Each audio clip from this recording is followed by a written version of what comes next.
Hi hello అందరికీ నమస్కారం friends. మనము తెలుగు మెథడాలజీలో భాగంగా సెకండ్ యూనిట్లో లాస్ట్ టాపిక్ వచ్చేసాం. తెలుగు విశ్వవిద్యాలయం గురించి చెప్పుకుంటే మొత్తం టోటల్గా ఈ సెకండ్ యూనిట్ అనేది కంప్లీట్ అయింది ఫ్రెండ్స్. ఓకేనా, లేట్ చేయకుండా స్టార్ట్ చేద్దాం. చూడండి, తెలుగు విశ్వవిద్యాలయం అంటే ఏం సమయం యూనివర్సిటీ. చూడండి, విశాలాంధ్ర రాష్ట్ర అవతరణ ముందే తెలుగు విజ్ఞాన సార్వస్వ రంగంలో కృషి చేయడానికి తెలుగు భాషా సమితి అనే పేర ఒక ప్రభుత్వేతర సంస్థ ఏర్పడింది. ఎస్, మనం ఆల్రెడీ చెప్పుకున్నాం కదా, తెలుగు భాషా సమితి అనేది ఒకటి ప్రభుత్వేతర సంస్థ ఏర్పడిందని కూడా చెప్పుకున్నాం. నెక్స్ట్ చూడండి, విశాలాంధ్ర రాష్ట్ర అవతరణకు ముందుగానే తెలుగు విజ్ఞాన సర్వస్వ రంగంలో కృషి చేయడానికి తెలుగు భాషా సమితి అనేది ఏర్పడింది. ఓకేనా. ఆంధ్రప్రదేశ్ చూడండి, ఆంధ్రప్రదేశ్ భాషా ప్రయుక్త రాష్ట్రంగా ఏర్పడిన తర్వాత తెలుగు భాష, సంస్కృతి, సాహిత్యం, లలిత కళలు, జానపద కళలు అభివృద్ధి చేయాలనే ఉద్దేశంతో ఆంధ్రప్రదేశ్ ప్రభుత్వం సహాయ సహకారాలతో ఈ సంస్థ పలు చర్యలు చేపట్టింది. చూడండి, ఆంధ్రప్రదేశ్ యొక్క భాషా సంయుక్త భాషా ప్రయుక్త రాష్ట్రంగా ఏర్పడిన తర్వాత ఆంధ్రప్రదేశ్ అనేది, ఓకేనా, తర్వాత ఏం చేసిందంటే తెలుగు భాషకు, సంస్కృతికి, సాహిత్యానికి, లలిత కళకు, అదేవిధంగా జానపద కళలను అభివృద్ధి చేయాలనే ఉద్దేశంతో ఆంధ్రప్రదేశ్ ప్రభుత్వం గవర్నమెంట్ ఏం చేసిందంటే ఈ సంస్థకు పలు సహాయ సంస్థలు అంటే సహాయ సహకారాలు అనేది అందించడం జరిగిందనమాట. నెక్స్ట్ చూడండి, చాలా ఇంపార్టెంట్ ఉన్నది దీంతో మనకి ఏమేముంది. 1956లో సంగీత నాటకమి అకాడమీ సంస్థ, ఇంపార్టెంట్. సంగీత నాటక అకాడమీ స్థాపన అనేది ఎప్పుడు జరిగింది? 1956 అని గుర్తుపెట్టుకోవాలి ఫ్రెండ్స్. నెక్స్ట్ 1981లో సంగీత నృత్య నాటక అకాడమీలు అనే పేర్లతో 3గా విడిపోయింది. ఈ 1956లో ఏర్పడిన ఆంధ్రప్రదేశ్లో సంగీత నాటక అకాడమీ స్థాపన అనేది 1981లో 3 విధాలుగా డివైడ్ అయిపోయింది అనమాట. ఒకటేమి సంగీత అకాడమీ ఒకటి, 2 నృత్య అకాడమీ ఒకటి, 3 నాటక అకాడమీగా మారిపోయిందనమాట. ఓకేనా ఫ్రెండ్స్. చూడండి, సంగీతం 3 అకాడమీలో విడిపోయింది ఎప్పుడు? 1981లో. నెక్స్ట్ 1957లో రిజిస్టర్ సొసైటీగా ఏర్పడి సాహిత్య రంగంలో కృషి చేస్తున్న ఆంధ్రప్రదేశ్ సాహిత్య అకాడమీ అనే సంస్థ మరొకటి ఉండేది. 1957లోనే రిజిస్టర్ సొసైటీగా ఏర్పడింది. ఓకేనా, ఏర్పడి సాహిత్య రంగంలో కృషి చేస్తున్న ఆంధ్రప్రదేశ్ సాహిత్య అకాడమీ అనే సంస్థ మరొకటి ఉండేదన్నమాట. ఆంధ్రప్రదేశ్ సాహిత్య అకాడమీ సంస్థ అనేది ఇంకొకటి ఉండేదన్నమాట.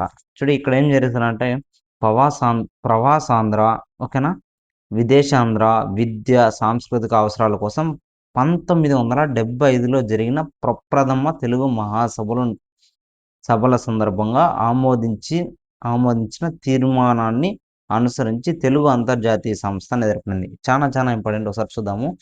ప్రవాసాంధ్ర విదేశాంధ్రుల విద్య, సాంస్కృతిక అవసరాల కోసం 1975లో జరిగిన ప్రప్రథమ ప్రపంచ తెలుగు మహాసభల సందర్భంగా ఆమోదించిన తీర్మానాన్ని అనుసరించి తెలుగు అంతర్జాతీయ సంస్థ అనేది ఏర్పడింది. మెయిన్ మ్యాటర్ ఏమంటే తెలుగు అంతర్జాతీయ సంస్థ ఏర్పడిన సంవత్సరం ఏదంటే 1975.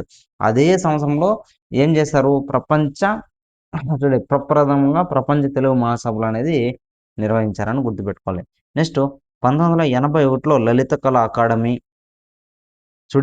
ఏపీ థియేటర్ ఇన్స్టిట్యూట్ అండ్ రిపోర్టర్ల ప్రకారం రిపోర్టర్లీ సమూహారంగా తెలుగు విజ్ఞానపీఠం అనేది ఏర్పడింది అంటున్నాడు. 1981లో Lalit Kala Akademi, AP theatre institute and రిపోర్టరీల సమూహారంగా తెలుగు విజ్ఞానపీఠం అనేది ఒకటి ఉండేదన్నమాట. ఎప్పుడు? 1981లో. నెక్స్ట్ ఇలా అనేక సంస్థలు నాటకం, సాహిత్య రంగాల్లో అనేక కార్యక్రమాలు చేపడుతున్న తరుణంలో 17/8/1985 నాడు 17/8/1985 నాడు ఒక జీవో ద్వారా అప్పటి ప్రభుత్వం సంగీత, నృత్య, నాటక అకాడమీలను మూడింటిను తెలుగు విజ్ఞానపీఠంలో విలీనం చేసింది. ఇప్పుడు తెలుగు విజ్ఞానపీఠం అనేది ఒకటి ఉంది కదా, ఇక్కడ చెప్పుకున్నాం కదా, తెలుగు విజ్ఞానపీఠం ఎప్పుడు? 1981లో. ఓకేనా. దాంతోకి ఏం చేసింది? ఈ సంగీత, సాహిత్య రంగాల్లో చేపడుతున్న కార్యక్రమాలన్నింటినీ ఏం చేసింది? సంగీత, నృత్య, నాటకం మనం ఫస్ట్లో మూడిట్లో డివైడ్ చేసాం కదా, వీటన్నింటినీ తీసుకొచ్చి తెలుగు విజ్ఞానపీఠంలో విలీనం చేసేదన్నమాట. మళ్ళీ సేమ్ 21/6/1985 నాడు సాహిత్య అకాడమీని, అదేవిధంగా 1981లో ఏర్పడిన లలిత అకాడమీని, అదేవిధంగా 7/8/1985 అంటే ఆగస్టు 7వ తేదీన అంతర్జాతీయ తెలుగు సంస్థను తెలుగు విజ్ఞానపీఠంలో విలీనం చేసింది.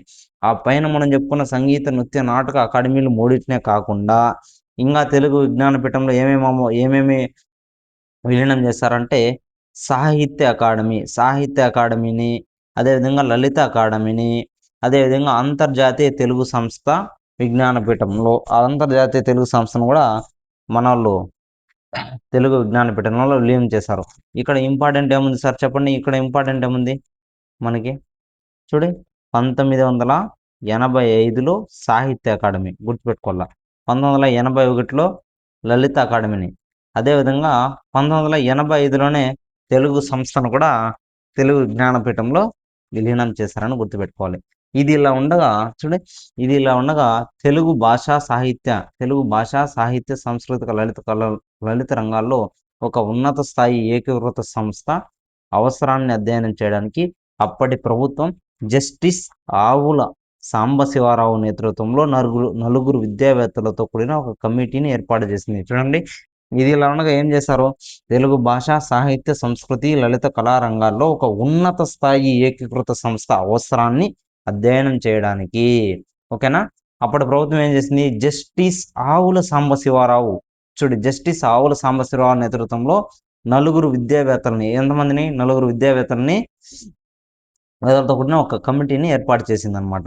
ఆ కమిటీ సమర్పించిన నివేదికను ఆమోదిస్తూ తెలుగు విశ్వవిద్యాలయాన్ని శాసనసభ ప్రత్యేక చట్టం ద్వారా 1985 డిసెంబర్ 2వ తేదీన ఏర్పాటు చేస్తూ అంతకు ముందున్న 5 అకాడమీలు ఏవే ఉన్నాయి? సంగీతం ఉంది, నృత్య, నాటక, సాహిత్య, లలిత అకాడమీలు అన్నీ కలిపి, ఓకేనా, అంతర్జాతీయ తెలుగు సంస్థ, నట శిక్షణ సంస్థల సమూహంగా వెలిసిన తెలుగు విజ్ఞానపీఠం ఆస్తులు, సిబ్బందిని సహా తెలుగు విశ్వవిద్యాలయంలో విలీనం చేశారు. చూడి, ఈ తెలుగు విశ్వవిద్యాలయం ఏర్పడడానికి దీంతో ఎన్ని విలీనమైనా చూడి, 1985 డిసెంబర్ 2న తెలుగు విశ్వవిద్యాలయం అనేది ఏర్పాటు చేశారు. దాంతోకి మనం మొదట్లో చెప్పుకున్న సంగీత, నృత్య, నాటక వీటిని అన్నిటినీ, మళ్ళీ సంగీత, నృత్య, నాటక, సాహిత్య, లలిత అకాడమీలు అన్నిటినీ, ఈ 5ని, అదేవిధంగా తెలుగు అంతర్జాతీయ తెలుగు సంస్థని, నట శిక్షణల సంస్థల సమూహారంగా వెలిసిన తెలుగు విజ్ఞాన పీఠాన్ని, ఓకేనా, వీటన్నిటిని తీసుకొని వచ్చి తెలుగు విశ్వవిద్యాలయంలో విలీనం చేసేస్తారనమాట. తెలుగు విశ్వవిద్యాలయం ఎప్పుడు ఏర్పడింది ఫ్రెండ్స్? 1985 డిసెంబర్ 2 అని గుర్తుపెట్టుకోవాలి. నెక్స్ట్ చూడి, 1947లో ఏర్పడిన తెలుగు భాషా సమితి. చూడి, తెలుగు భాషా సమితి కూడా ఫస్ట్ అని చెప్పుకున్నాం కూడా. 1947లో తెలుగు భాష, చూడి 1947లో తెలుగు భాషా సమితిని కూడా కొత్తగా ఏర్పాటు చేసిన తెలుగు విశ్వవిద్యాలయంలో కలిపేశారనమాట. అంటే తెలుగు భాషా సమితి అనేది 1947లో ఏర్పాటు చేస్తే దానిని కూడా తీసుకొచ్చి ఏం చేశారు? తెలుగు విశ్వవిద్యాలయంలో కలిపేశారని మనం గుర్తుపెట్టుకోవాలి. నెక్స్ట్ చూడి, తెలుగు భాష, సాహిత్యం, సంస్కృతి, లలిత కళలు వికాసానికి ఉన్నత స్థాయి శిక్షణ, పరిశోధన, అదేవిధంగా ప్రచురణ రంగాల్లో విశేషంగా కృషి చేయాలని ప్రభుత్వం తెలుగు విశ్వవిద్యాలయాన్ని ప్రారంభించింది. చూడి, ఈ తెలుగు విశ్వవిద్యాలయాన్ని ఎందుకు ప్రారంభించింది ఫ్రెండ్స్? చెప్పండి మీరు. తెలుగు భాష కోసం, సాహిత్యం కోసం, సంస్కృతి కోసం, లలిత కళల వికాసానికి, ఉన్నత స్థాయి శిక్షణకి, పరిశోధనకు, ప్రచురణ రంగాల్లో విశేష కృషి చేయాలని మన ప్రభుత్వం ఏం చేసింది? తెలుగు విశ్వవిద్యాలయాన్ని ప్రారంభించిందని మనం గుర్తుపెట్టుకోవాలి ఫ్రెండ్స్, ఓకేనా. దీనికి రాష్ట్ర ప్రభుత్వం విశ్వవిద్యాలయాలకు విరాళాల సంఘం కూడా గుర్తింపునిచ్చి, అంటే యూజీసీ కూడా గుర్తింపునిచ్చి నిధులను సమకూర్చి ఇవ్వడం అనేది జరిగిందనమాట ఈ తెలుగు విశ్వవిద్యాలయానికి, ఓకేనా. 1985 డిసెంబర్ 2వ తేదీన తెలుగు విశ్వవిద్యాలయం అనేది ఏర్పడింది, గుర్తుపెట్టుకోవాలి, ఓకేనా. నెక్స్ట్ చూడి, ఈ ప్రాంతీయ స్థాయిలో ఒక భాషను, ఆ భాషలో సుసంపన్నమైన సాహిత్యాన్ని, సంస్కృతిని, కళలను, పద విజ్ఞానాన్ని ప్రతిపాదక చేసుకుని వాటి పురోగతికి దేశంలో ఏర్పడ్డ 2వ విశ్వవిద్యాలయం యాదరంటే మంది తెలుగు విశ్వవిద్యాలయం. మొదటిది ఏదంటే తమిళ విశ్వవిద్యాలయం. చూడి, ఫస్ట్ది ఏది? తమిళ్, సెకండ్ది తెలుగుగా గుర్తుపెట్టుకోవాలన్నమాట, ఓకేనా. ప్రాంతీయ స్థాయిలో ఒక భాషను కానీ ఆ భాషలో సుసంపన్నమైన సాహిత్యాన్ని, సంస్కృతిని, కళలను, పద విజ్ఞానాన్ని ప్రతిపాదన చేసుకుని వాటి పురోగతిని దేశంలోనే ఏర్పడ్డ 2వ విశ్వవిద్యాలయం మన తెలుగు విశ్వవిద్యాలయంగా మనం గుర్తుపెట్టుకోవాలి. మొదటిదైతే తమిళం అని గుర్తుపెట్టుకోండి, ఓకేనా. నెక్స్ట్ చూడి, తెలుగు విశ్వవిద్యాలయం రూపురేఖల స్వరూపం అంటున్నాడు. తెలుగు విశ్వవిద్యాలయం రూపురేఖల స్వరూపం ఏ విధంగా ఉందో ఒకసారి చూద్దాం. ఈ లక్ష్యాల సాధనకు చూడు, మన అనుకున్న లక్ష్యాల సాధనకు రాష్ట్రంలో అన్ని ప్రాంతాలకు ప్రాధాన్యతనిస్తూ కింది పీఠాలను అంటే ప్రాంగణాలను ఏర్పాటు చేశారనమాట. ఇది ఇంపార్టెంట్. ఒక్కో దాని గురించి నీట్‌గా ఎక్స్‌ప్లనేషన్ చేసుకున్నాం. హైదరాబాద్ ప్రాంగణం, రాజమండ్రి ప్రాంగణం, శ్రీశైలం, వరంగల్, కూచిపూడి. చూడి ఈ డైరెక్ట్‌గా మనకి మ్యాచింగ్ ఇచ్చేయొచ్చు. ఓకేనా? కాబట్టి మనం గుర్తుపెట్టుకోవాలి. ఇవి చాలా ఇంపార్టెంట్. ఇక్కడ ఉండేదే మనం నేర్చుకుంటే కూడా సరిపోతుంది ఎగ్జామ్ పాయింట్ ఆఫ్ వ్యూలో. ఓకేనా? చూడండి ఒకసారి ఈడేమి ఇచ్చాడంటే చూడు హైదరాబాద్ ప్రాంగణంలో చూడు ఆ కేంద్రంలో ఏం నేర్పిస్తారంటే భాషాభివృద్ధి పీఠం మరియు లలిత కళాపీఠం ఇంపార్టెంట్. రాజమండ్రిలో సాహిత్యం. శ్రీశైలంలో చూడు శ్రీశైలం ప్రాంగణంలో చరిత్ర, సంస్కృతి, పురావస్తు శాస్త్రం. వరంగల్ ప్రాంగణంలో జానపద, గిరిజన విజ్ఞానం. కూచిపూడి ప్రాంగణంలో నృత్యం. కూచిపూడి నృత్యం గుర్తుంటుంది, మీకు ఈజీ గుర్తుంటుంది. వరంగల్ ప్రాంగణంలో జానపద, గిరిజన విజ్ఞానం. వరంగల్లో ఏం నేర్చుకున్నామంటే ఇలా గుర్తుపెట్టుకోండి. వరంగల్లో గిరిజన ప్రజలు జానపద పాటలు పాడుకునే వాళ్ళని గుర్తుపెట్టుకోండి. వరంగల్ ప్రాంగణంలో ఏం చేసేవాళ్ళు గిరిజన ప్రజలు జానపద పాటలు పాడేవాళ్ళని గుర్తుపెట్టుకోండి. ఓకేనా? శ్రీశైల ప్రాంగణం శ్రీశైలం యొక్క చరిత్రను గాను, సంస్కృతి కానీ, పురావస్తు శాస్త్రం గురించి బాగా తెలుసుకోవాలని గుర్తుపెట్టుకోండి. మనం గుర్తుపెట్టుకోవాలి అంతే. ఓకేనా? నెక్స్ట్ రాజమండ్రి ప్రాంగణంలో రాజులు ఏం చేసేవాళ్ళు అంటే సాహిత్యం నేర్చుకునే వాళ్ళని గుర్తుపెట్టుకోండి. రాజులు ఏం చేసేవాళ్ళు సాహిత్యం నేర్చుకునే వాళ్ళని. హైదరాబాద్ ప్రాంగణం కేంద్రంగా హైదరాబాద్లో అక్కడ ఉర్దూ ఎక్కువ పాపులర్ అనుకోని, కాబట్టి అక్కడ మనం ఏం చేయాలంటే మన యొక్క భాషాభివృద్ధిని, లలిత కళని బాగా అభివృద్ధి చేయాలని గుర్తుపెట్టుకోవాలి ఫ్రెండ్స్. ఓకేనా?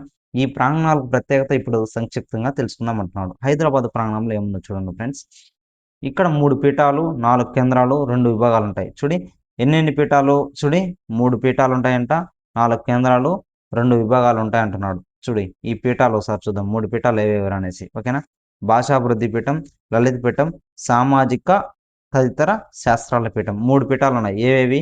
సామాజిక తదితర పీఠాలు, అదేవిధంగా లలిత కళాపీఠము, భాషాభివృద్ధి పీఠం. ఓకేనా? ఈ 3 పీఠాల్లో దీంతో భాషాభివృద్ధి పీఠంలో ఏమేమి ఉంటుంది? హైదరాబాద్ అంటే మనం ఏం చెప్పుకున్నాము? భాష అని చెప్పుకున్నాం, లలిత చెప్పుకున్నాం. ఓకేనా? చూడండి, నిఘంటువు నిర్మాణం ఉంటుంది. ఓకేనా? నిఘంటువు నిర్మాణ శాఖ ఉంటుంది. దీంతో 3 శాఖలు ఉన్నాయన్నమాట. అదే 3 విభాగాలు ఉన్నాయి దాంతో కూడా. నిఘంటువు నిర్మాణ శాఖ, భాషా ప్రణాళిక మరియు నవీకరణ శాఖ, భాషాశాస్త్ర, జర్నలిజం శాఖలు అనేవి ఈ భాషాభివృద్ధి దాంతో ఉంటుందన్నమాట. నెక్స్ట్ లలిత కళాపీఠంలో చూడండి. లలిత కళాపీఠంలో ఏముంటుంది? సంగీతం ఉంటుంది, నృత్యము, రంగస్థల కళ, జానపద కళలు, శిల్పం, చిత్రలేఖనం, భాష, సంస్కృతి, వాద్య సంగీత శాఖ అనే విభాగాలు ఉంటాయి. మొత్తం ఎన్ని ఉన్నాయి? 7 ఉన్నాయి. ఓకేనా? సంగీతము, నృత్యము, జానపద, శిల్పము, భాష, సంస్కృతి, మధ్య సంగీత, అదే అనేక భాగాలు, వాయిద్య సంగీత అనేవి 7 భాగాలు ఉన్నాయి. సామాజిక పీఠంలో ఎన్ని ఉన్నాయి? అవి కూడా 2 శాఖలు ఉన్నాయి. కమ్యూనికేషన్, అదేవిధంగా జర్నలిజం, జ్యోతిష్యం. కమ్యూనికేషన్ అండ్ జర్నలిజం అండ్ జ్యోతిష్యం అనే ఈ 3 పీఠాలు ఉండడం జరిగింది ఫ్రెండ్స్. ఓకేనా? నెక్స్ట్ కేంద్రాలు. ఏం చెప్పుకున్నాం మనము? ఇక్కడ 3 పీఠాలు, 4 కేంద్రాలు, 2 భాగాలు ఉన్నాయని చెప్పుకున్నాం కదా. గమనించారా? 3 పీఠాలు, 4 కేంద్రాలు, 2 విభాగాలు. కేంద్రాలు చూడండి ఒకసారి. హైదరాబాద్ ప్రాంగణంలో 4 కేంద్రాలు ఉన్నాయన్నమాట. ఎన్ని కేంద్రాలు? 4. తులనాత్మక అధ్యయన కేంద్రం. ఒకటి తులనాత్మక అధ్యయన కేంద్రం, అంతర్జాతీయ తెలుగు కేంద్రం అంటే పూర్వపు అంతర్జాతీయ తెలుగు సంస్థ అనమాట. దూర విద్యా కేంద్రం, కొమర్రాజు వెంకట లక్ష్మణరావు విజ్ఞాన సారస్వ కేంద్రం, పూర్వపు తెలుగు భాషా సమితి. ఎన్ని కేంద్రాలు ఉన్నాయి? 4 కేంద్రాలు ఉన్నాయి. ఓకేనా? తులనాత్మక అధ్యయన కేంద్రం ఒకటి, అంతర్జాతీయ తెలుగు కేంద్రం ఒకటి, దూర విద్యా కేంద్రం ఒకటి, కొమర్రాజు వెంకట లక్ష్మణరావు విజ్ఞాన సారస్వ కేంద్రం ఒకటి. ఓకేనా? 4 కేంద్రాలు. ఓకేనా? పైన 3 చెప్పుకున్నాం. 3 పీఠాలు, 4 కేంద్రాలు, మళ్ళీ 2 విభాగాలు ఉంటాయి కదా, అవి కూడా ఆ విభాగాలు ఎవరంటే ప్రచురణల విభాగం, గ్రంథాలయ విభాగం. ప్రచురణల విభాగం ఒకటి, గ్రంథాలయ విభాగం ఒకటి. ఓకేనా? ఇది మన హైదరాబాద్కు సంబంధించింది. ఓకేనా? ఇక్కడ చెప్పుకున్నాం హైదరాబాద్లో భాషాభివృద్ధి, లలిత పీఠము, వీటి గురించి చెప్పుకునే దాంతో ఇన్ని చెప్పుకున్నాం అనమాట. ఎన్ని 3 పీఠాలు, 4 కేంద్రాలు, 2 భాగాలు ఉన్నాయనేసి. నెక్స్ట్ ఏముంది రాజమండ్రి ప్రాంగణం చూడండి. రాజమండ్రి ప్రాంగణం ఏముందో చూద్దాం. రాజమండ్రి ప్రాంగణంలో మనం ఏం చెప్పుకున్నాం ఫ్రెండ్స్, రాజులు ఏం నేర్చుకుంటారు, సాహిత్యం నేర్చుకుంటారు అన్నాం. గుర్తుందా? ఇక్కడ చూడండి, ఇక్కడ 3 శాఖలుగా పనిచేస్తున్నాయి అన్నమాట. ఒకటి సాంప్రదాయ సాహిత్య శాఖ, అదేవిధంగా ఆధునిక సాహిత్య శాఖ, దేశీ సాహిత్య శాఖ. 3 శాఖలు ఏవేవి? సాంప్రదాయ సాహిత్య శాఖ, ఆధునిక సాహిత్య శాఖ, దేశీ సాహిత్య శాఖ అనేవి ఉన్నాయి. మనము సాహిత్యం ఎక్కడ ఎవరు నేర్చుకుంటారు? రాజులు నేర్చుకుంటారు. ఓకేనా? రాజమండ్రిలో సాహిత్యం అనేది గుర్తుపెట్టుకున్నాం. శ్రీశైలంలో మనమేం శ్రీశైలంలో చరిత్ర, పురావస్తు శాస్త్రం, ఇంకోటి సంస్కృతి అని చెప్పుకున్నాం కదా. చూడు ఇక్కడే ఉంది అది కూడా. చరిత్ర, సంస్కృతి, పురావస్తు పీఠం ఇందులో ఉంది. దీంతో చూడి తెలుగు వారి యొక్క చరిత్ర సంస్కృతి శాఖను, అదేవిధంగా శాసన లేఖన శాఖను, అదేవిధంగా పురావస్తు వాస్తు శాస్త్ర శాఖ అనే శాఖలు దీంతో ఉంటాయన్నమాట. శ్రీశైలంలో ఏమేమి ఉన్నది? తెలుగువారి చారిత్ర సంస్కృతి శాఖ ఒకటి ఉంది. అదేవిధంగా రెండోది ఏముంది? శాసన లేఖ శాఖ ఒకటి ఉంది. 3 పురావస్తు వాస్తు శాస్త్ర శాఖ అనేవి ఉన్నాయి. ఏం లేదా ఆడే వాటి పేర్లే కొంచెం డివైడ్ చేసి ఇచ్చారనమాట. వరంగల్లో ఏం చెప్పుకున్నాం? గిరిజనులు ఉన్నారనుకున్నాం. గిరిజనులు ఏమని జానపద పాఠాలు బాగా పాడుకుంటారని చెప్పినాం. అదే ఇక్కడ ఏముంది? జానపద గిరిజన విజ్ఞాన పీఠం అనేది ఉందన్నమాట. ఇక్కడ వరంగల్ ప్రాంతంలో మనం ఇంచేపు చెప్పుకునేది ఇక్కడ ఉంది. చూసారా? నెక్స్ట్ కూచిపూడి. కూచిపూడి ఏమని నేర్చుకుంటారు? అదే నృత్య కళాకారులు కదా. ఇక్కడ చూద్దాం. ఇక్కడ సిద్ధేంద్ర కళాక్షేత్రం కూచిపూడి నృత్య పీఠం అనేది ఉందన్నమాట. చూడి కూచిపూడి ప్రాంగణంలో సిద్ధేంద్ర కళాక్షేత్రం, కూచిపూడి నృత్య పీఠం అనేది ఉంది. ఇందులో మొదట 3 ప్రాంగణాలు అనేవి ఏర్పడ్డాయి అనమాట. తర్వాత వరంగల్లో 4వది ఏర్పాటైంది. వీటితో పాటు కృష్ణా జిల్లాలో కూచిపూడి గ్రామంలో కూచిపూడి నాట్యానికి విశిష్ట సేవ చేసిన సిద్ధేంద్ర కళాక్షేత్రాన్ని కూడా తెలుగు విశ్వవిద్యాలయంలో విలీనం చేశారు. ఇంపార్టెంట్ మనకి ఇది వస్తుంది కదా, కూచిపూడి మనకి తెలుగులో వస్తుందన్నమాట. ఓకేనా? ఈ సిద్ధేంద్ర యోగి క్షేత్రాన్ని కళాక్షేత్రాన్ని కూడా ఎక్కడ విలీనం చేశారంటే మీరేం చెప్పాలి?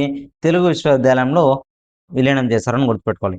చూడి ఈ విశ్వవిద్యాలయంలో అంతర్జాతీయ తెలుగు కేంద్రం కూడా ప్రారంభమైంది అని చెప్తున్నారన్నమాట. ఈ తెలుగు విశ్వవిద్యాలయం యొక్క ఓకేనా, తెలుగు యూనివర్సిటీ యొక్క ఆశయాలు ఏమున్నాయి సార్? ఆశయాలు ఏమున్నాయి ఒకసారి చూద్దామా. తెలుగు విశ్వవిద్యాలయం కింద పేర్కొన్న ఆశయాలు పేర్కొన్నాం. ఏమున్నాయి చూడండి ఒకసారి. తెలుగు భాష, సాహిత్య, సంస్కృతి రంగాల్లో విశ్వవిద్యాలయాలలో ఉన్నత స్థాయి పరిశోధన కేంద్రంగా పనిచేయాలి. చూడండి, తెలుగు భాష కానీ, సాహిత్యం కానీ, సంస్కృతి రంగాల్లో విశ్వవిద్యాలయ ఉన్నత స్థాయి పరిశోధన కేంద్రంగా కూడా పనిచేయాలంటున్నారు. తెలుగు భాష, సాహిత్యం, సంస్కృతులను వాటికి సంబంధించిన విషయాలను అధ్యయనం చేయదలిసిన దేశీయులు, విదేశీయులకు సౌకర్యాలు కల్పించడం. ఈ మన తెలుగు అంటేనే మన తెలుగు సంస్కృతి సాంప్రదాయాలను, సాహిత్యాన్ని బాగా అభివృద్ధి చేయడం అని గుర్తుపెట్టుకోవాలి మనం. ఓకేనా? ఈజీగానే ఉంటుంది. నెక్స్ట్ చూడండి, విశ్వవిద్యాలయాలు నిర్వహించే బోధించే విషయాలన్నింటిలో ఉన్నత అధ్యయనానికి పరిశోధనలు కల్పించడం. చూడు, విశ్వవిద్యాలయాలు నిర్వహించే బోధించే విషయాలన్నిటిలో ఉన్నత అధ్యయనానికి బోధన కల్పించడం. చూడి తెలుగు పుస్తకాలను ఇతర భాషల్లోని పుస్తకాలను తెలుగు భాషలోకి అనువదించడం తెలుగు విశ్వవిద్యాలయం యొక్క పని. ఇవన్నీ ఆశయాలు. ఓకేనా? నెక్స్ట్ చూడి, తెలుగు భాషకు, సంస్కృతికి, చరిత్ర సంబంధిత శాసనాలను సేకరించడం, వాటికి సంకలనం చేయడం, పరిశోధనల ఆధారంగా వెలువడిన అంశాల్లో వాటిని ప్రచురించడం. చూడి, తెలుగు భాషకు, సంస్కృతికి, చరిత్ర సంబంధించిన శాసనాలను సేకరించడం, తెలుగు సంబంధించిన ఎక్కడెక్కడ ఉన్నాయనేసి వాటిని సంకలనం చేయడం, వాటిని రాయడము, పరిశోధన ఆధారంగా వెలువడిన అంశాల్లో వాటిని ప్రచురించడం కూడా చేయడం జరుగుతుంది అనమాట. నెక్స్ట్ చూడి, మన రాష్ట్రంలోని ఇతర రాష్ట్రాల్లోని విదేశీయుల్లోని తెలుగు వారి యొక్క వృత్తులకు సంబంధించిన తెలుగు మాటలు కానీ, నుడికారాలు కానీ, వ్యవహారిక పదజాలం కానీ, కొత్తగా ఎప్పటికప్పుడు రూపొందే పదాలను సంకలనం చేసి ప్రచురించడం. ఓకేనా? వాటిని రాసి బాగా ప్రాచుర్యం చేయడం అనమాట. చూడి, భవిష్యత్తులో శాస్త్రీయ పురోగతిని దృష్టిలో ఉంచుకొని చూడి ప్రాచీన తెలుగు సాహిత్యంపై పరిశోధకులకు వీలు కల్పించడం. అదేవిధంగా చూడి, తెలుగును ఆధునిక విజ్ఞాన భాషగా, బోధనా భాషగా కూడా మనము అభివృద్ధి పరచాలి అంటున్నాడు. వాని యొక్క ఆశయాలు, తెలుగు విశ్వవిద్యాలయం యొక్క ఆశయాలు. పరిశోధనకు సదుపాయాలు కల్పించడం, అదేవిధంగా అందుకు తగిన విధానాలను, తగిన పద్ధతులను రూపొందించడం మొదలైనవి. చూడి, పరిశోధనకి సదుపాయాలు అనేది ఏ విధంగా ఉండాలో కలిగించాలి, అందుకు తగిన విధానాలను, తగిన పద్ధతులను కూడా రూపొందించాలి అంటున్నాడు. వివిధ కోర్సుల యొక్క నిర్వహణ. చూడి, వివిధ కోర్సుల యొక్క నిర్వహణ అనేది ఏముంది చూడండి. విశ్వవిద్యాలయంలోని ఈ పీఠాలు, వాటిలోని కేంద్రాలు, శాఖలు వివిధ రకాల కోర్సులు నిర్వహిస్తున్నారు. చూడి, విశ్వవిద్యాలయంలోని ఈ పీఠాలు మనం చెప్పుకున్నాం పీఠాలు ఏవేవి అనేసి. వాటిలోని కేంద్రాలు కూడా చెప్పుకున్నాం. శాఖలు సరేనా? వివిధ రకాల కోర్సులను కూడా నిర్వహిస్తున్నాయన్నమాట. వీటిలో చరిత్ర, సంస్కృతి, పురావస్తు శాస్త్రం, భాషా శాస్త్రం, నృత్య, జానపద కళలు, శిల్పం, నాటకం, అదేవిధంగా బీజేసీ అంటే bachelor of communication and journalism, MJC స్నాతకోత్తర స్థాయిలో పరిశోధనలో వివిధ కోర్సులు, తులనాత్మక అధ్యయనం, తెలుగు సాహిత్యం బోధనలో, తెలుగు భాషా బోధనలో పీజీ డిప్లొమా కోర్సులు, జ్యోతిష్యంలో ఏడాది సర్టిఫికేట్ కోర్సు మొదలైన రెగ్యులర్ కోర్సులు, పార్ట్ టైం కోర్సులు నిర్వహిస్తుంది. మనకి తెలియకనే ఒక తెలుగు యూనివర్సిటీలో ఎన్ని కోర్సులు ఉన్నాయో ఒకసారి చూడండి ఫ్రెండ్స్. మీరే చూడండి. వీటిలో చరిత్ర ఉంది.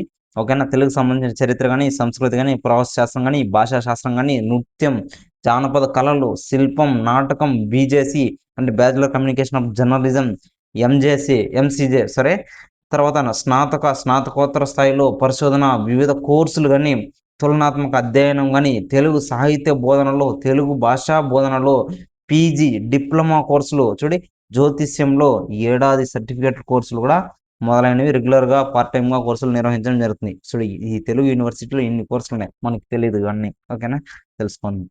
నెక్స్ట్ చూడండి, నాటక రంగానికి సంబంధించిన కార్యక్రమాలు నిర్వహిస్తూ దాన్ని ఈ తరానికి ఒక అభ్యసనాంశంగా నాటక శాఖ ద్వారా శిక్షణ ఇచ్చే వివిధ కోర్సులు కూడా విశ్వవిద్యాలయం కొనసాగి నాటక రంగానికి సంబంధించిన కార్యక్రమాలు నిర్వహిస్తూ దాన్ని ఈ తరానికి అంటే ఇప్పుడున్న తరానికి ఒక బోధనాంశంగా, అభ్యసనాంశంగా నాటక శాఖ ద్వారా శిక్షణ ఇచ్చే కోర్సులను కూడా యూనివర్సిటీనే కొనసాగిస్తుంది అనమాట.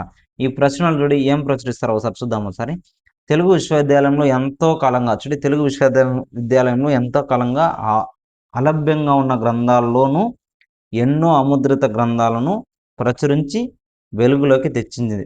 తెలుగు విశ్వవిద్యాలయంలో ఎంతకాలంగానో అలభ్యంగా ఉన్న గ్రంథాలను కూడా ఎన్నో వాటిని అముద్రిత గ్రంథాలుగా ప్రచురించి తెలుగులోకి తెచ్చింది. అంటే ముద్రిత రూపంలో లేని గ్రంథాలను కూడా ఇది ముద్రించి అందరికీ అందుబాటులోకి తీసుకొని వచ్చిందనమాట. ఆంగ్లంలో ఉన్న డాక్టర్ బిఆర్ అంబేద్కర్ యొక్క రచనలు, ప్రసంగాలు 12 సంపుటాలు తెలుగు పుస్తకంలోకి అనువదించి ముద్రించారు. ఆంగ్లంలో ఉన్న బిఆర్ అంబేద్కర్ యొక్క రచనలు కూడా తెలుగులోకి అనువదించి ప్రచురించడం జరిగిందనమాట. నెక్స్ట్ ప్రాచీనాంధ్ర సాహిత్య వైభవానికి మణిదర్పణాలుగా భాషించే ఒక భారత భాగవతం మొదలైన ప్రముఖ గ్రంథాలన్నింటినూ ప్రచురించింది. ప్రాచీనాంధ్ర సాహిత్య వైభవానికి మణిదర్పణాలుగా భాషించే భారతం, మహాభారతం కానీ, భాగవతం కానీ మన గ్రంథాలని రచించడం జరిగిందనమాట. కేవలం సాహిత్య గ్రంథాలే కాకుండా చిత్రకళలో సంబంధించి మిమిక్రీ, సంగీత సాంప్రదాయ దర్శిని, త్యాగరాజు పంచరత్నాలు, ఆంధ్ర వాగ్గేయకారుల చరిత్ర, స్వాతికాభినయం, భారతీయ శిల్పకళ మొదలైనవి లలిత కళను కూడా ఈ తెలుగు విశ్వవిద్యాలయం అనేది ఏం చేసింది, ప్రచురించింది అనమాట. ఓకేనా? ఎన్ని చేయింది చూడండి తెలుగు యూనివర్సిటీ, మనకి తెలియదు అంతే. ఓకేనా? చూడండి ఫ్రెండ్స్, భారతదేశంలో కుల నిర్మూలన వంటి సామాజిక గ్రంథాలు కూడా ప్రచురించింది. భారతదేశంలో కులాలకు సంబంధించింది, కుల నిర్మూలన వంటి సామాజిక గ్రంథాలను కూడా తెలుగులోకి అనువదించి రాసింది అని చెప్పుకొస్తున్నారు. నెక్స్ట్ చూడండి, ఈ తెలుగు విశ్వవిద్యాలయం గురించి కాశీ యాత్ర చరిత్ర, మనోధర్మ సంగీతం, తెలుగువారి జానపద కళారూపాలు, ఆంధ్రుల జానపద విజ్ఞానం కానీ, మాండలిక వృత్తి పదకోశాలు కానీ, పత్రికా భాషా నిఘంటువు కానీ, అదేవిధంగా లలిత కళా పదకోశం, రౌండ్ టేబుల్ రాయబారం కానీ, అనర్ఘ రాఘవం వ్యాఖ్యానం కానీ, అదేవిధంగా గరిమెల్ల వ్యాసాలు కానీ, కందుకూరి వీరేశలింగం అధిక్షేప రచనలు కానీ, నవ్యాంధ్ర సాహిత్య వీధులు కానీ, నేటి కాలపు కవిత్వం కానీ, ముసలమ్మ మరణం కానీ, విజయ విలాసం కానీ, వసు చరిత్ర, మను చరిత్ర మొదలైన ఎన్నో ప్రాచీన ఆధునిక గ్రంథాలను కూడా ఈ మన తెలుగు విశ్వవిద్యాలయం అనేది ఏం చేసింది, అనువాదం చేసి ప్రచురించడం జరిగిందనమాట. నెక్స్ట్ తెలుగు భాషా సమితిని ప్రారంభించిన విజ్ఞాన సర్వస్వ సంపుటాల కూర్పును కూడా కొనసాగించింది. తెలుగు భాషా సమితి ప్రారంభించిన విజ్ఞాన సర్వస్వ సంపుటాలను కూడా ఇది కంటిన్యూ చేసిందనమాట. ఈ భావ వినిమయానికి సుసంపన్నంగా చేసే లక్ష్యంతో తెలుగు సాహిత్య విశిష్టతను, కవులు, రచయితలు గొప్పతనాన్ని ఇతర భాషలకు తెలియకుండానే విశ్వవిద్యాలయ అనువాద శాఖ కూడా కృషి చేసిందనమాట. భావ వినిమయానికి సుసంపన్నం చేసే లక్ష్యంతో తెలుగు సాహిత్య విశిష్టతను, అదేవిధంగా కవులు, రచయితలకు గొప్పతనాన్ని ఇతర భాషల వారికి తెలియడానికి విశ్వవిద్యాలయ అనువాద శాఖ కూడా కృషి చేస్తుందని చెప్తున్నాడు ఫ్రెండ్స్. నెక్స్ట్ చూడి సమకాలీన సాహిత్యం సాంస్కృతిక అంశాలపై రాసిన గ్రంథాన్ని కూడా ప్రచురించడం జరిగింది. మన తెలుగు సమకాలిక ఉన్న సాహిత్యం కానీ సంస్కృతం కానీ వాటి యొక్క గ్రంథాలని ప్రచురించి రాయడం అనేది చేసింది ఫ్రెండ్స్. వివిధ రంగాలలో అత్యున్నత శిఖరాలు అందుకున్న 33 మంది మహానుభావుల యొక్క ఆదర్శ జీవిత చరిత్రలను తెలుగు వైతాళికులు అనే శీర్షికతో 33 మోనోగ్రాఫ్లను ప్రచురించిందనమాట. చూడి, వివిధ రంగాల్లో అత్యున్నత శిఖరాలను అందుకున్న 33 మంది మహానుభావుల యొక్క ఆదర్శ జీవిత చరిత్రను కూడా తెలుగు వైతాళికులు అనే పేరుతో ఏం చేసింది, శీర్షికతో 33 మోనోగ్రాఫ్లను ప్రచురించిందనమాట. 1995 నుంచి క్రమం తప్పకుండా ప్రతి సంవత్సరం తెలుగు కథలు అనే పేరుతో కథానికలకు సంకలనం కూడా ప్రచురించడం చేస్తుందన్నమాట మన తెలుగు యూనివర్సిటీ. ఓకేనా. సౌజన్యమూర్తులు ఆర్థిక సహాయంతో 100 గ్రంథాల సౌజన్య ప్రచురణలను శీర్షికను గ్రంథ ప్రచురణ చేపట్టింది. సౌజన్యమూర్తులు ఆర్థిక సహాయంతో 100 గ్రంథాల సౌజన్య ప్రచురణలు అనే శీర్షికతో కూడా గ్రంథ ప్రచురణ అనేది చేపట్టింది అనమాట. విస్తరణ సేవా విభాగం ఏం చేసిందో చూడండి ఒకసారి. విస్తరణ సేవా విభాగపు విధులను మనం కింద తెలుసుకుందాం అంటున్నాడు. ఇది ఏమేం చేసింది చూడండి. పలువురు ప్రముఖులు అందించిన నిధి నుండి ఏటా కొంత ధర్మనిధి పురస్కారాలుగా ప్రదానం చేయడం జరుగుతుంది. చూడి, కొంతమంది ఇచ్చిన డబ్బులు వాళ్ళ యొక్క విరాళాల నిధుల నుంచి ఏటా కొంత ధర్మనిధి పురస్కారాలుగా ప్రదానం చేయడం జరిగిందనమాట. అదేవిధంగా చూడి, సాహిత్యంలోను ఇతర కళారంగాల్లోనూ దశాబ్దాల పాటు అవిరాల కృషి చేసిన ప్రముఖులను 50,000 రూపాయల నగదు 50,000 రూపాయల నగదు బహుమతితో విశిష్ట పురస్కారాలను కూడా ప్రదానం చేసింది. సాహిత్య రంగంలో కానీ ఇతర కళారంగంలో కానీ ఒక దశాబ్దపు కాలం పాటు అవిరాల కృషి చేసిన ప్రముఖులకి ఏం చేశారు, 50,000 రూపాయల నగదు బహుమతి విశిష్ట పురస్కారం కూడా ప్రదానం చేయడం జరిగింది. చూడి, ఏటా ప్రతి సంవత్సరం 12 మందికి సాహితీ కళామూర్తులను ప్రతిభా పురస్కారాలతో సత్కరించడం కూడా జరుగుతుందన్నమాట. చూడండి, ఏటా 12 మందికి సాహితీ కళామూర్తులకు ప్రతిభా పురస్కారాలతో సత్కరించడం జరుగుతుంది. రాష్ట్రంలోని వివిధ ప్రాంతాల్లో పౌరాణిక సాంఘిక నాటక ఉత్సవాలను, నాటక రచనా పోటీలు, నటీమణులు సత్కారాలు అనేది చేయడం చేస్తుంది అనమాట. చూడండి, రాష్ట్రంలో వివిధ ప్రాంతాల్లో పౌరాణిక సాంఘిక నాటకోత్సవాలను కానీ, నాటక రచనా పోటీలు, అదేవిధంగా నటీమణులకు సత్కారాలు కూడా చేస్తుంది అంటున్నాడు. నెక్స్ట్ పద్య నాటకానికి పూర్వవైభవం తేవడానికి ఇటీవల జిల్లా స్థాయి నుంచి రాష్ట్ర స్థాయి వరకు పోటీలు నిర్వహించి 30 రూపాయలు 20 రూపాయలు 10 రూపాయలు చొప్పున నగదు బహుమతులు అందజేయడం జరిగింది. పద్య నాటకానికి పూర్వవైభవం తేవడానికి ఏం చేసింది, జిల్లా స్థాయి నుంచి రాష్ట్ర స్థాయి వరకు పోటీలు నిర్వహించి 30 రూపాయలు 20 రూపాయలు 10,000 10,000 చొప్పున 30,000 20,000 10,000 చొప్పున ఓకేనా నగదు బహుమతులు అనేది అందజేయడం కూడా జరిగిందనమాట. నటులను కొంతమందిని ఎంపిక చేసి శాస్త్రీయ అవగాహనతో పద్య నాటకాలు ప్రదర్శించడానికి 2 నెలల సాంస్కృతిక వ్యవహారాలు శాఖా సౌజన్యంతో శిక్షణా శిబిరం కూడా నిర్వహించడం జరిగిందనమాట. నటులను కొంతమందిని ఎంపిక చేసి శాస్త్రీయ అవగాహనతో పద్య నాటకాలు ప్రదర్శించడానికి 2 నెలలు సాంస్కృతిక వ్యవహారాల శాఖ సౌజన్యంతో శిక్షణా శిబిరం అనేది నిర్వహించడం జరిగింది అంటున్నాడు. సుమారు 600 మంది వృద్ధ కళాకారులకు నెల పెన్షన్ చెల్లించడం కూడా జరుగుతుందన్నమాట. ఎంతమందికి, 600 మందికి. సరేనా. ఇతర రాష్ట్రాల్లో చిత్ర శిల్పకళలు అభ్యసిస్తున్న మన విద్యార్థులకు ఏటా ఉపకార వేతనాలు కూడా ఇవ్వడం జరుగుతుంది. ఇతర రాష్ట్రాల్లో చిత్ర శిల్ప కళలు అభ్యసిస్తున్న మన విద్యార్థులకు కూడా ఏం చేస్తుంది, స్కాలర్షిప్లు అనేది ఇవ్వడం జరుగుతుంది అనమాట. నెక్స్ట్ విశేష సాంస్కృతిక కార్యక్రమాలు చేపట్టిన సంస్థలకు యథాచ్ఛితంగా ఆర్థిక సాయం. విశేష సాంస్కృతిక కార్యక్రమాలు చేపట్టే సంస్థలకు ఆర్థిక సాయం అనేది కూడా ఇస్తుందన్నమాట. నెక్స్ట్ తెలుగు భాషా సాహిత్యం సంస్కృతి రంగాల్లో ప్రామాణిక రచనలను ప్రోత్సహించడానికి శీర్షికలు ప్రకటించి పోటీలు నిర్వహించి ఉత్తమ రచనలకు బహుమతులు ప్రదానం కూడా చేస్తుంది. తెలుగు భాషా సాహిత్యం కానీ సంస్కృతి రంగాల్లో కానీ ప్రామాణిక రచనలను ప్రోత్సహించడానికి శీర్షికలు ప్రకటించి పోటీలు కూడా నిర్వహిస్తుంది అనమాట. నిర్వహించి ఉత్తమ రచనలకు ఏం చేస్తుంది, బహుమతులు కూడా ప్రదానం చేస్తుందని చెప్తున్నారు అనమాట. నెక్స్ట్ చూడి, ఉదాత్తమైన సాహిత్య సాంస్కృతిక గ్రంథాలకు బహుమతులు కూడా ఇస్తుంది అని చెప్తున్నారనమాట. వ్యక్తిగతంగా పుస్తకాలు ప్రచురించుకునే కవులు కానీ, రచయితలు కానీ, సంస్థలకు కానీ ఆర్థిక సహాయం అనేది ఇస్తుంది. వ్యక్తిగతంగా పుస్తకాలు ప్రచురించుకునే కవులకు, రచయితలకు ఈ సంస్థ అనేది ఏం చేస్తుంది, కొన్ని సంస్థలకు కూడా ఆర్థిక సహాయం అనేది ఇస్తుందన్నమాట. ఆర్థికంగా ఇబ్బంది పడే చిత్ర కళాకారులకు వారి చిత్రాలు ప్రదర్శించుకోవడానికి ఆర్థిక సహాయం కూడా ఇస్తుంది. ఆర్థికంగా ఇబ్బంది పడే చిత్ర కళాకారులు కూడా ఇది ఆర్థిక సహాయం అనేది ఇస్తుందన్నమాట. అదేవిధంగా 1000కి పైగా చిత్రఖండాలతో తెలుగు జాతి మ్యూజియం కూడా నిర్వహించడం జరుగుతుంది. 1000కి పైగా చిత్ర కళాఖండాలతో తెలుగు జాతి యొక్క మ్యూజియాన్ని కూడా నిర్వహిస్తుంది అనమాట. చిత్రకారులు తమ కళాఖండాన్ని ప్రదర్శించుకునేందుకు వీలుగా ఆర్ట్ గ్యాలరీని కూడా నిర్మించడం జరిగింది.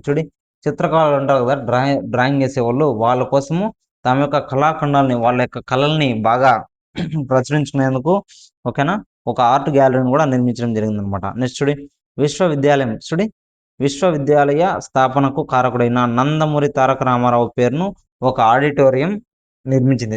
ఈ విశ్వవిద్యాలయ స్థాపన కారకుడైన నందమూరి తారక రామారావు పేరుతో ఒక ఆడిటోరియం కూడా నిర్మించింది అనమాట. నెక్స్ట్ విశ్వవిద్యాలయ స్నాతకోత్సవాల్లో ప్రముఖ పండితులకు కానీ, విద్వాంసులకు కానీ గౌరవ డాక్టరేట్ను డీలిట్ను ప్రదానం చేస్తుంది అనమాట. విశ్వవిద్యాలయ స్నాతకోత్సవాల్లో ప్రముఖ పండితులకు, విద్వాంసులకు గౌరవ డాక్టరేట్ను కూడా ఇస్తుందని చెప్తున్నారు అనమాట. నెక్స్ట్ డాక్యుమెంటేషన్ అంటే ఏం సార్? డాక్యుమెంటేషన్ అంటే ఏం ఒకసారి. తెలుగు వారికి, ముఖ్యంగా రాబోయే తరాల వారికి ఎంతో ప్రయోజనకరంగా ఉండే డాక్యుమెంటేషన్ అంటే ప్రాజెక్టును తెలుగు విశ్వవిద్యాలయం ప్రతిష్టాత్మకంగా నిర్వహిస్తుంది అనమాట. తెలుగు వారికి, ముఖ్యంగా రాబోయే తరాల వారికి ఎంతో ప్రయోజనకరంగా, ఈ మన తెలుగు వాళ్ళకి కానీ రాబోయే తరాల వారికి కానీ ఎంతో ప్రయోజనకరంగా ఉండే డాక్యుమెంటేషన్ ప్రాజెక్టును తెలుగు విశ్వవిద్యాలయం అనేది ప్రతిష్టాత్మకంగా నిర్వహిస్తుంది అనమాట. ఇది వివిధ రంగాల్లో జీవితం అంతా దారిపోసి నేటికి జీవితులైన తెలుగు వైతాళికులపై వీడియోలు, డాక్యుమెంట్లు తీసి ముందు తరాల వారికి ఒక సంపదగా అందజేయడానికి ఉద్దేశించింది. అంతే కదా. ఇప్పుడు ఈ డాక్యుమెంటేషన్ అనేవి ముందు జరిగిన వాటినన్నింటినీ ఒక డాక్యుమెంట్ రూపంలో మనం తయారు చేసామనుకో, అప్డేటెడ్ ముందు తరాల వారికి, ఖచ్చితంగా భవిష్యత్ తరాల వారికి మనము అందజేయచ్చు అనమాట. దేవులపల్లి రామానుజరావు, బి రామరాజు, టేకుమల్ల కామేశ్వరరావు, బెజవాడ గోపాల్ రెడ్డి, ఊటుకూరు లక్ష్మీకాంతమ్మ, మహీధర రామ్మోహన్ రావు, జస్టిస్ ఓబుల్ రెడ్డి, గుమ్మడి వెంకటేశ్వరరావు, కాజు బ్రహ్మానంద రెడ్డి, ఎన్జి రంగారెడ్డి, మొత్తం 40 మంది ప్రముఖులపై డాక్యుమెంటేషన్ కూడా చేయడం జరిగిందనమాట. వీళ్ళంతా మనం ఆల్రెడీ చెప్పుకున్నాం, ఈ లెసన్లోనే వీళ్ళందరూ వచ్చినారు మనకి. ఓకేనా. వీళ్ళందరిపైన ఒక డాక్యుమెంటేషన్ రూపంలో చేసి పెడితే దీనివల్ల యూజ్ ఏమంటే ఈజీగా అర్థమవుతుంది ఏమేమి చేశారో ఏమనేసి. ఓకేనా. నెక్స్ట్ ప్రవాసాంధ్రుల కోసం చేపట్టిన కార్యక్రమాలు ఏమేమి ఉన్నాయి. ఈ తెలుగు విశ్వవిద్యాలయం ఉంది కదా మనకి, ఇది ప్రవాసాంధ్రుల కోసం ఏమేమి కార్యక్రమాలు చేపట్టిన తెలుగు విశ్వవిద్యాలయం ప్రవాసాంధ్రుల కోసం చేపట్టిన కార్యక్రమాలు ఇతర రాష్ట్రాల్లో సుమారు 400 తెలుగు సంఘాలు, విదేశాల్లో పలు తెలుగు సంఘాలు విశ్వవిద్యాలయంలో నమోదయ్యాయి. ఏం చేసింది, తెలుగు రాష్ట్రాల్లో సుమారు 400 తెలుగు సంఘాలు కానీ, అంటే ఇతర రాష్ట్రాల్లో, అదేవిధంగా విదేశాల్లో కొన్ని తెలుగు సంఘాలు కూడా ఈ విశ్వవిద్యాలయంలో నమోదయ్యాయి అనమాట. ఏమేమి ఉన్నాయి ఒకసారి.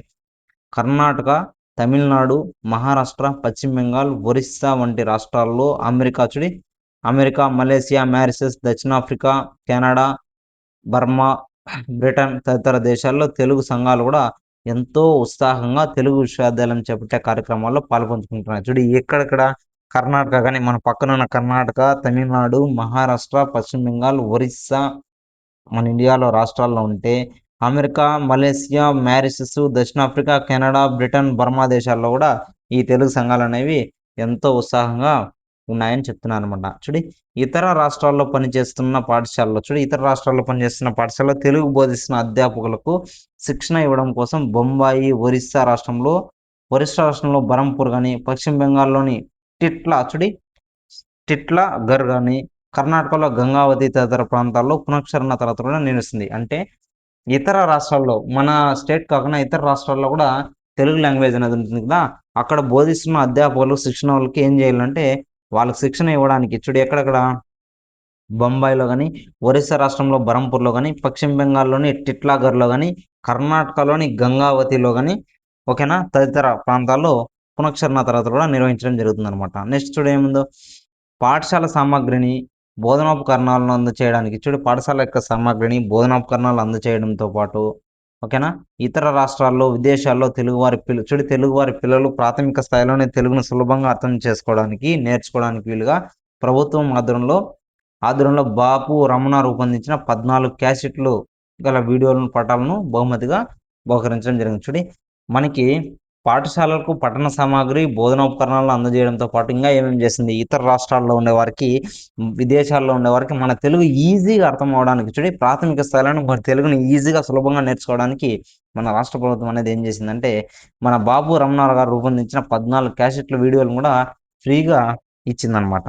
నెక్స్ట్ చూడి, ఇతర రాష్ట్రాల్లో తెలుగు బోధిస్తున్న శిక్షణ పొందని ఉపాధ్యాయుల కోసం కరస్పాండెంట్ కోర్సులు, కరస్పాండెంట్ పద్ధతిలో 10 నెలల శిక్షణ కోర్సు ప్రారంభించడానికి సన్నాహాలు కూడా చేస్తుంది.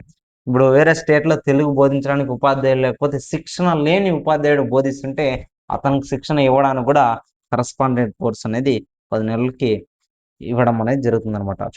విదేశాల్లో తెలుగు వారికి కరస్పాండెంట్ ద్వారా తెలుగులో BA కోర్సు నిర్వహించాలని కూడా విశ్వవిద్యాలయం సంకల్పించింది. వేరే కంట్రీలో ఉన్న వాళ్ళు కూడా BA కోర్సు నిర్వహించాలని చేసిందనమాట. ఇతర రాష్ట్రాలు విదేశాల్లోని తెలుగువారి పిల్లల్లో మాతృభాష గల సృజనాత్మకతను ప్రోత్సహించడానికి పోటీలు కూడా నిర్వహించి బహుమతులు కూడా ఇస్తుందంటున్నారు. నెక్స్ట్ రాష్ట్రేతర ప్రాంతాల్లో తెలుగు భాష సాహిత్య విషయాల్లో కూడా జరిగిన కృషిని గురించి లఘు గ్రంథాలు వెలువరించే ప్రయత్నం కూడా చేస్తుందన్నమాట. తెలుగులో ప్రసిద్ధ కవులు రచయితలకు, అదేవిధంగా రచనలకు వారితోనే చదివించి రికార్డు చేసిన ఆడియో క్యాసెట్ను తెలుగు సంఘాలకు పంపుతుంది. తెలుగులో ప్రసిద్ధ కవులు కానీ, రచయితలు కానీ, అదేవిధంగా రచనల్లో వారి చేతనే చదివించి, వాళ్ళు రాసిన రచనలు వారి చేత చదివించి వాటిని రికార్డ్ చేసి ఈ ఆడియో క్యాసెట్ను తెలుగు సంఘాలకు కూడా పంపించడం జరుగుతుంది అంటున్నారు ఫ్రెండ్స్. నెక్స్ట్ ప్రవాసాంధ్రుల సహాయంతో అఖిల భారత తెలుగు మహాసభల్ని, ప్రపంచ తెలుగు మహాసభల్ని నిర్వహిస్తూ వాటి నిర్వహణను ప్రోత్సహిస్తూ పలువురి మన్ననలు కూడా విశ్వవిద్యాలయం పొందుతుంది అంటున్నారు. ప్రవాసాంధ్రుల సహాయంతో అఖిల భారత తెలుగు మహాసభల్ని, ప్రపంచ తెలుగు మహాసభలను కూడా నిర్వహిస్తుంది అనమాట. వాటి నిర్వహణ ప్రోత్సహిస్తూ పలువురి మన్ననలు కూడా విశ్వవిద్యాలయం పొందుతుంది అంటున్నారు. నెక్స్ట్ ఇంకా ఏమేమి చూడండి, మన తెలుగు సాంస్కృతిక బృందాలను ఇతర రాష్ట్రాలకు, ఇతర దేశాలకు పంపి వారి యొక్క బృందాలను మన రాష్ట్రానికి ఆహ్వానించి సాంస్కృతిక కార్యక్రమాలు ఏర్పాటు చేస్తూ తెలుగు సంస్కృతి వ్యాప్తికి దోహదం చేస్తుంది. ఇక్కడ తెలుగు వారికి మన భాషపై మమకారం తగ్గకుండా చేస్తుంది. మన తెలుగు యొక్క సంస్కృతి బృందాలను ఇతర రాష్ట్రాలకు కానీ, వేరే దేశాలకు కానీ అందరికీ పంపించి వారి యొక్క బృందాలను మన రాష్ట్రానికి ఆహ్వానించి సాంస్కృతిక కార్యక్రమాలను ఏర్పాటు చేసి తెలుగు సంస్కృతి వ్యాప్తికి బాగా దోహదం చేస్తుంది అనమాట. అక్కడ తెలుగు వారికి మన భాషపై మమకారం అనేది తగ్గకుండా చేస్తుంది అని చెప్తున్నారు ఫ్రెండ్స్. నెక్స్ట్ ఇంతటి వైవిధ్యమైన విశిష్టమైన కార్యక్రమాలను చేపట్టి మన తెలుగు భాషకు, సాహిత్యానికి, సంస్కృతికి, కళలకు విస్తృతమైన ప్రచారం ఇస్తున్న తెలుగు విశ్వవిద్యాలయానికి 1996 సంవత్సరం మన రాష్ట్ర ప్రభుత్వం భాషా ప్రయుక్త రాష్ట్రాలకు మూలకారకుడైన మన ఆంధ్ర రాష్ట్ర అవతరణకు తన ప్రాణాలను దారపోసిన అమరజీవి పొట్టి శ్రీరాములు ఉన్నారు కదా, ఈ అమరజీవి పొట్టి శ్రీరాములు తెలుగు విశ్వవిద్యాలయంగా నామకరణం చేయడంతో ఎంతో మధువాహం. ఈ విశ్వవిద్యాలయం కార్యక్రమాలను మరింత విస్తరించి తెలుగు వారికి మరింత సేవ చేయాలనే తెలుగు భాష, సాహిత్యం, సంస్కృతి, కళలు దశలుగా వ్యాప్తి చెందాలని ఆశిద్దామంటున్నారు. ఆయన యొక్క అమరజీవి పొట్టి శ్రీరాములు యొక్క స్మారక కోసం ఏం చేశారు, పొట్టి శ్రీరాములు తెలుగు విశ్వవిద్యాలయంగా పేరు అనేది నామకరణం చేయడం ఎంతో బాగుంది అని చెప్తున్నారు ఫ్రెండ్స్. ఇది మనకి దీంతో మాతృభాష గురించి ఇప్పటికీ పూర్తిగా కంప్లీట్ అయిపోయింది. నెక్స్ట్ మాతృభాష బోధన లక్ష్యాలు ఉంది, ఓకేనా, అది నెక్స్ట్ వీడియోలో మనం చెప్పుకున్నాము. ఇది నీట్గా అర్థమైంది అనుకుంటున్నాను. అర్థం కాకపోతే 1-2 సార్లు వినండి ఖచ్చితంగా వీడియో అనేది, ఓకేనా, అర్థమవుతుంది. మనకి మ్యాటరు ఒకసారి విన్నా కూడా మనకు సరిపోతుంది. ఈ తెలుగు గురించిన కాబట్టి ఈజీగానే ఉంటుంది, ఓకేనా. దీంతో ఇంపార్టెంట్ మీరు 1-2 సార్లు విని నోట్స్ రాసుకోండి ఫ్రెండ్స్, ఓకేనా. Thank you so much. మనము ఈ రోజుతో మనకి సెకండ్ యూనిట్ కంప్లీట్ అయిపోయింది. ఓకేనా? నెక్స్ట్ థర్డ్ యూనిట్లో కలుద్దాం. అందులో నచ్చితే లైక్ చేయండి, సబ్స్క్రైబ్ చేయండి, షేర్ కూడా చేయండి ఫ్రెండ్స్. ఓకేనా? బాయ్ బాయ్, మళ్ళీ కలుద్దాం నెక్స్ట్ వీడియోలో.